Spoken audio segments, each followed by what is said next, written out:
Recording tayo. Ayan, bali nagkulay ako ng panapin. Ayan, panapin sa tare. Ayan. So, itong isa, tricolor.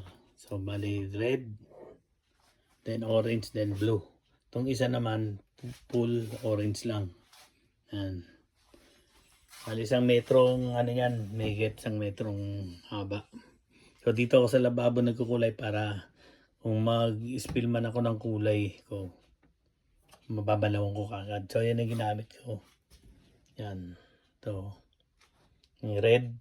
Tapos, orange yung blue. Tapos, itong pinantunan ko, alcohol. Isopropyl alcohol, 70%. Kung mas mataas, mas mabilis matuyo. Hindi ko rin sinampayan. Hindi ko na pinatuyo sa araw yan. So, hangin lang maya-maya, tuyo na kagad. Tsaka hindi na ako nagpakulo. Kaya nga alcohol lang ginamit ko. Ayoko magpakulo. Yan lang. Yun. So, pure orange. Ito, tatlong kulay. Bali, tricolor. Yan. Blue and red. And then, orange. So, yan ang ginamit ko. Yun. So, pwede naman, pagkalubog nyo, medyo gano'n nyo muna.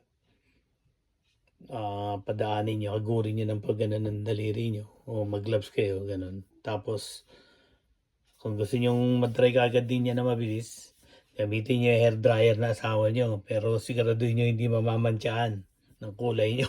Hindi bugbog kayo. O yan. Tulong lang yan. Para pag lalagyan akong pagkit to. Gagawa akong pagkit. Ayan. Ayan. Alcohol lang. At saka yan. Pinantunan ko sa reed. Ayan. Okay. Medyo meron tayong tulong. Ayan. Orange. Okay.